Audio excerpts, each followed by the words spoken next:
राधा स्वामी दाता दयाल की दया, राधा स्वामी सहाय, राधा स्वामी।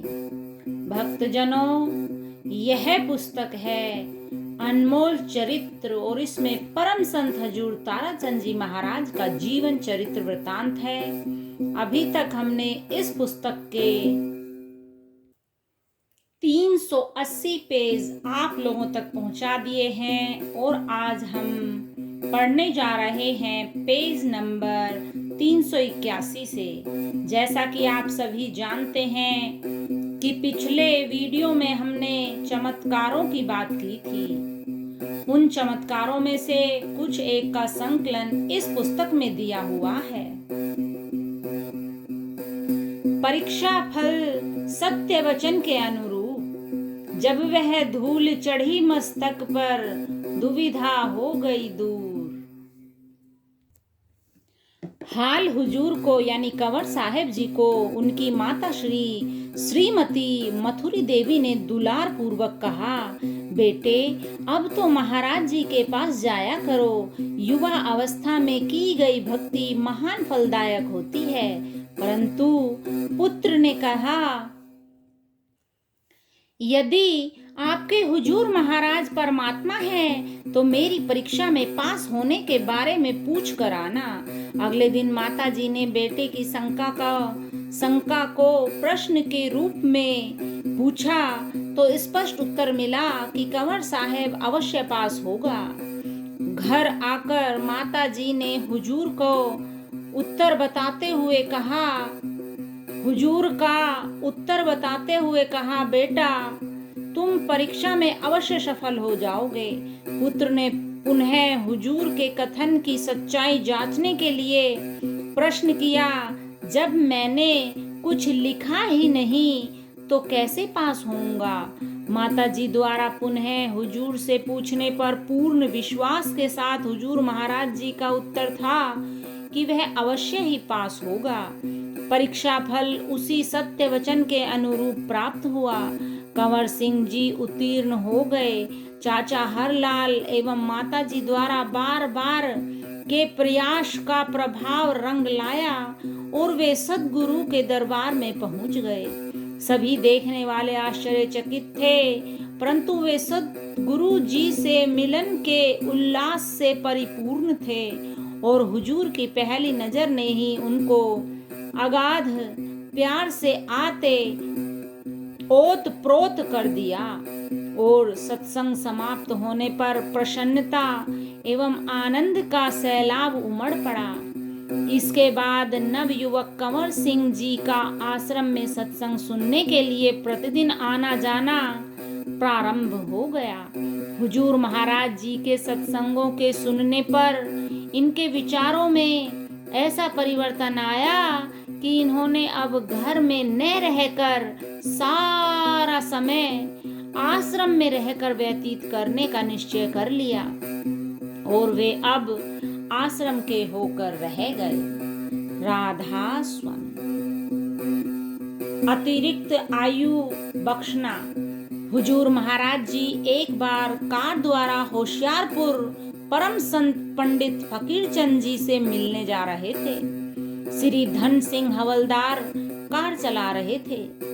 उनकी धर्मपत्नी दिनोद से चलते समय लंबी बीमारी के कारण मरणासन्न थी। होशियारपुर शहर में एक पंडित जी भृगु संहिता के ज्ञाता पंडित फकीरचंद जी महाराज के पास आए।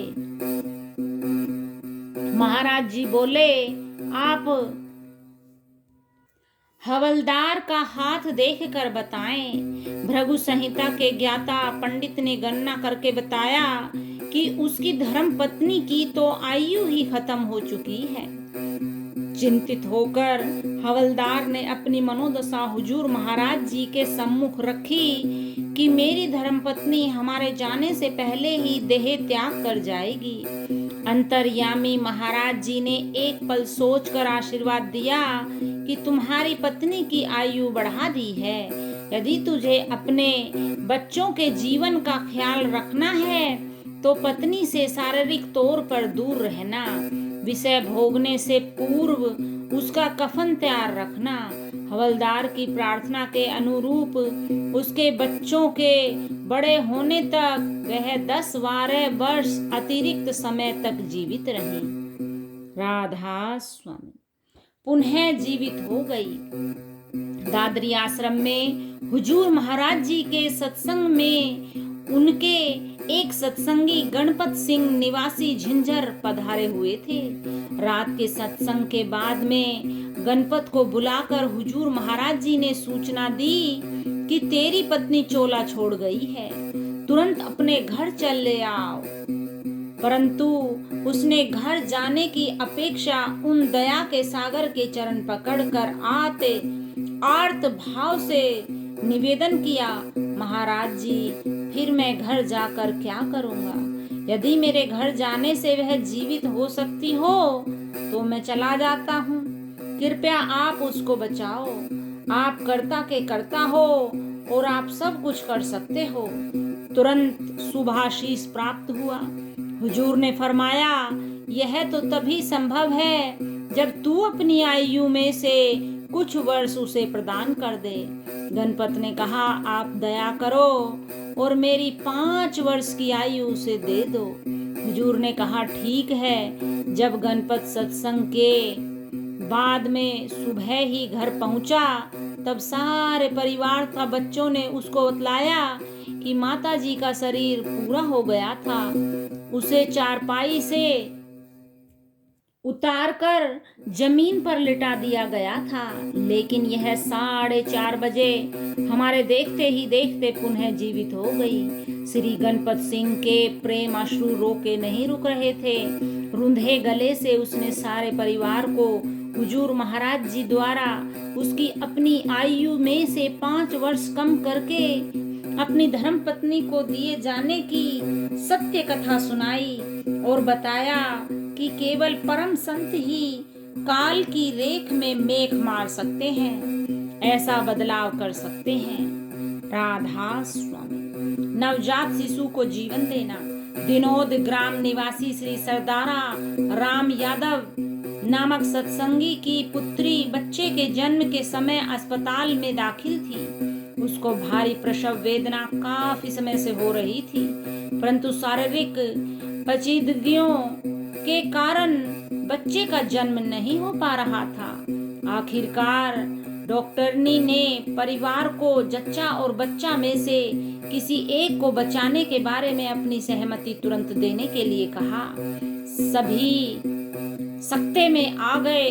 सबकी खामोशी को उनकी सहमति समझकर पुनः डॉक्टरनी ने परामर्श दिया कि बच्चा तो फिर हो जाएगा, परंतु उसके लिए माँ तो चाहिए, और उसने नर्स को तुरंत ऑपरेशन प्रारंभ करने के लिए कहा।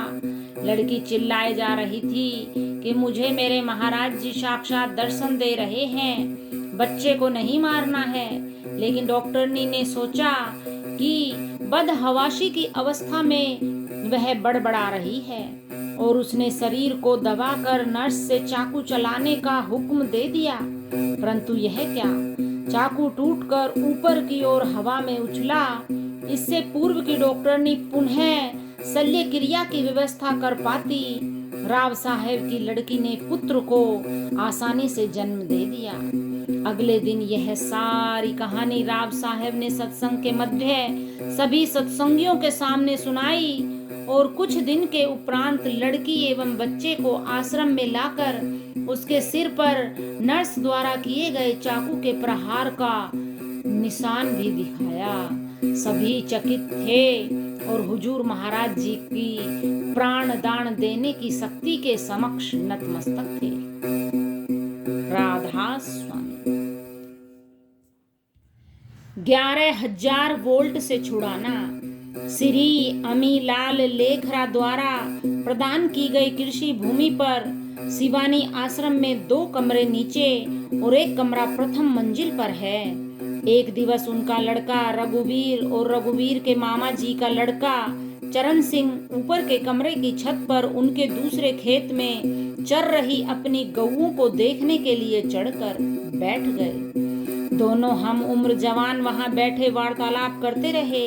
काफी देर के उपरांत घर जाने के लिए जो ही रघुवीर उठा तो वह ऊपर से गुजर रही 11,000 वोल्टेज विद्युत लाइन की तारों से छू गया और वह उन तारों से इस प्रकार चिपक गया जैसे भारी चुंबक के साथ लोहे के कण चिपक जाते हैं। उसकी आवाज भी नहीं निकल पाई।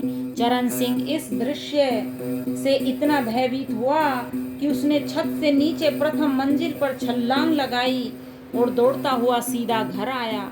घर जाकर उस भयानक दृश्य का हाफते हुए ज्यों त्यों करके वर्णन किया।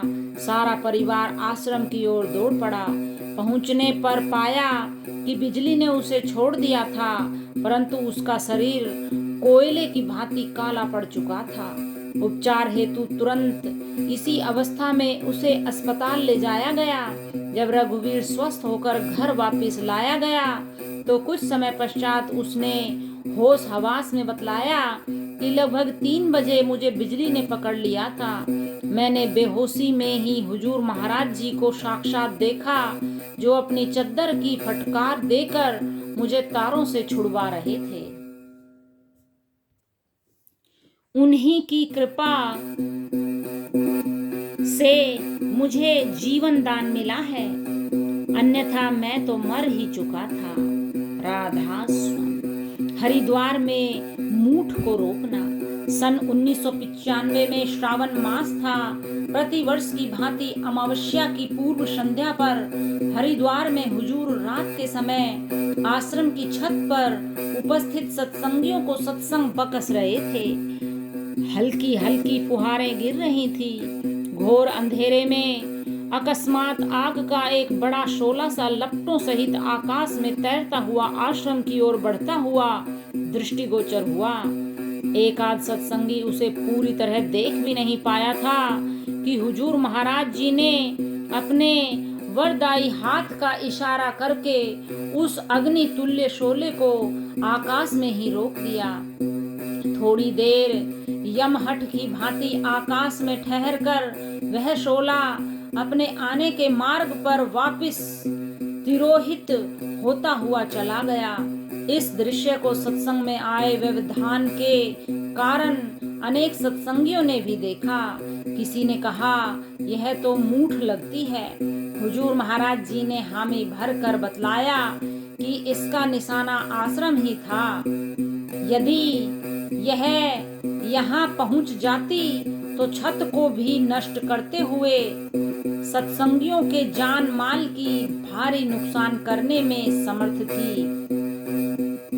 अब यह प्रतिरोध में सू सू की आवाज के साथ वापस जाकर भेजने वाली दुरात्मा के प्राणों का अंत करेगी। अगली प्रातः पूरे हरिद्वार शहर में यही शोर शराबा था। अनेक लोग डेरे में उस अप्रत्याशित मारे गए किसी साधु की चर्चा कर रहे थे। राधा स्वामी। कैंसर का सेंसर।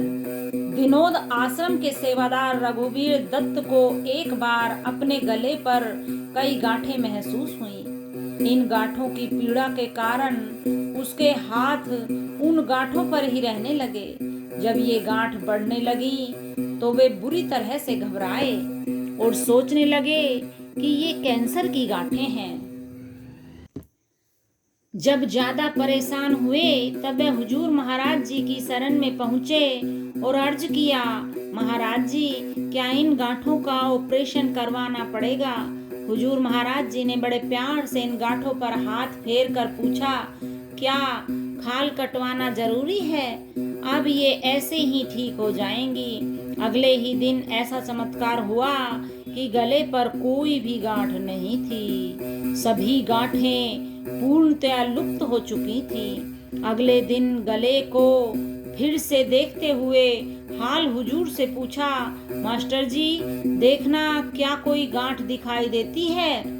कहाँ गई वे गांठें? उसके बाद आज तक तो गांठें दिखाई ही नहीं दी हैं। कैंसर का सेंसर तो हुजूर महाराज जी के हाथ से ही हो चुका था। राधा स्वामी। पेटी को हमेशा के लिए खुलवा दिया। अंटाग्राम निवासी सदाव्रत प्रयोजक श्री उद्यमी राम देशवाल के वंशज श्री बलजीत सिंह अमेरिका में रहते थे। वे गुर्दे की भयानक बीमारी से पीड़ित हुए। डॉक्टरों ने उनको पेट के चारों ओर गुर्दों के ऊपर पेटी बांधने का उपचार बतलाया। उन्हें पेटी के बिना कभी आराम नहीं मिलता था। अकस्मात उनका अपने गांव में आना हुआ और हुजूर महाराज जी प्रति वर्ष की भांति सत्संग से कई दिन पूर्व अंटा आश्रम में आकर ठहरे हुए थे। देशवाल साहब उनके साथ वाले कमरे में सोए हुए थे। दिनोद आश्रम की भांति हुजूर महाराज जी अपनी मौज के अधीन प्रातःकाल में उठे और देशवाल साहब के पास जा पहुंचे। उन्हें जगाकर मौन व्रत में होने के कारण इशारे से कमर में बंधी पेटी के बारे में पूछा। देशवाल साहब ने बताया कि डॉक्टरों ने गुर्दे की बीमारी के उपचार के लिए यह पेटी बंधवा रखी है। इसके बिना मुझे चैन नहीं पड़ता है। उन्होंने पुनः इशारा करके पेटी को खुलवा दिया। स्वतः संत अवतार के दिव्य स्पर्श व प्रबल इच्छा शक्ति के प्रभाववश भाई बलजीत सिंह को दोबारा पेटी बांधने की आवश्यकता